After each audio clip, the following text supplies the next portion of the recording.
हमेशा कारनामों से जोड़कर बताई जाती है और राजा रानियों के किस्से हमेशा शौर्य और समृद्धि से जोड़कर देखे जाते हैं।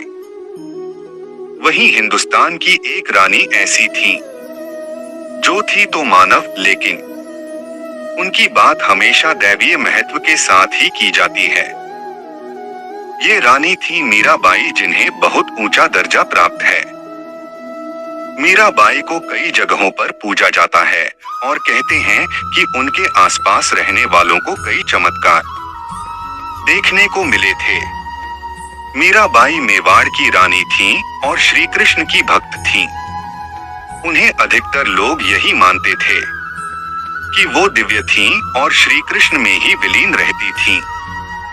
आज हम आपको मीराबाई से जुड़े कुछ रहस्य बताने जा रहे हैं। मीराबाई को कई लोग संत मीरा भी कहते हैं और वो 16वीं सदी की कवित्री भी थीं, जो भक्ति रस के बारे में लिखती थीं। वो जन्म से राठौड़ राजपूत थीं और कट्टर परिवार की होने के बाद भी उन्हें निडर और सामाजिक माना जाता रहा है। उनके परिवार ने उन्हें कई बार कृष्ण भक्ति से रोका, पर उन्होंने कोई ना कोई रास्ता निकाल ही लिया।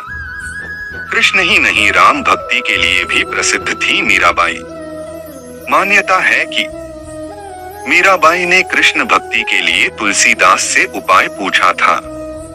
हालांकि इसका कोई ऐतिहासिक उल्लेख नहीं मिलता है, लेकिन ऐसा माना जाता है कि मीराबाई को जब कृष्ण भक्ति करने को मना किया गया, तो उन्होंने तुलसीदास को गुरु मानकर उनसे पत्रों के जरिए संवाद किया और अपनी दुविधा का उपाय मांगा। तब तुलसीदास ने उन्हें राम भक्ति करने को कहा और उन्होंने राम को लेकर भजन लिखना शुरू किया। इनमें से बहुत ही चर्चित माना जाता है, पायो जी मैंने राम रतन। मीराबाई को लेकर ये कथा चर्चित है कि बचपन में जब किसी की बारात देखने घर की सारी स्त्रियां छत पर गई थीं, वहीं मीराबाई ने माँ से पूछा था कि मेरा दूल्हा कौन है। वहां माँ ने कृष्ण की मूर्ति की तरफ इशारा कर कहा था कि वो है तुम्हारा दूल्हा, और तब से ही उन्होंने श्री कृष्ण को ही अपना पति मान लिया था। मीराबाई जोधपुर की राजकुमारी थीं और जब उनके विवाह की बात चली, तो उनकी मर्जी के खिलाफ उनकी शादी मेवाड़ के राजकुमार से कर दी गई थी। श्री कृष्ण की भक्ति की बात करें तो ना ही मीरा के परिवार वालों को ये पसंद था और ना ही उनके ससुराल वालों को।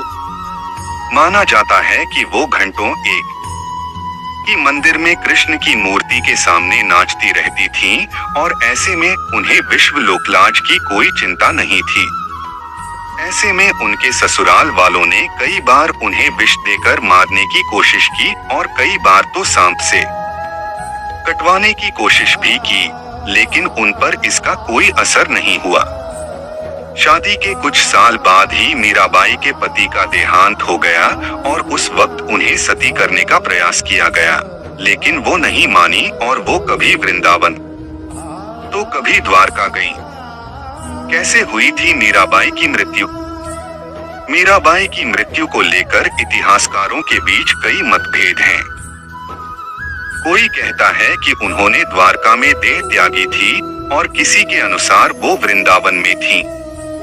मीराबाई को लेकर ये लोक कथा प्रचलित है कि उन्होंने देह त्याग किया था, लेकिन उनकी मृत्यु नहीं हुई थी। प्रचलित कथा के अनुसार कृष्ण जन्माष्टमी के दिन मीराबाई घंटों तक कृष्ण मंदिर में नाचती गाती रही थीं और उनकी भक्ति देख पूरा माहौल दिव्य हो गया था।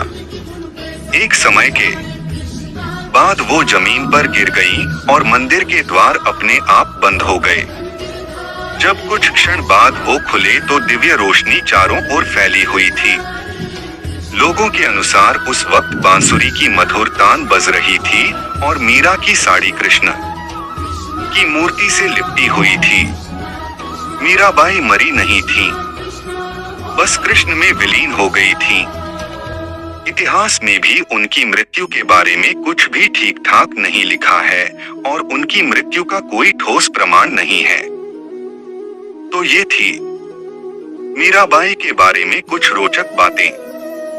ऐसे ही किसी अन्य के बारे में भी आप जानना चाहें तो हमें कमेंट बॉक्स में लिख दें, ताकि हम जल्दी से जल्दी उस पर कहानी बनाकर आपको जानकारी दे सकें।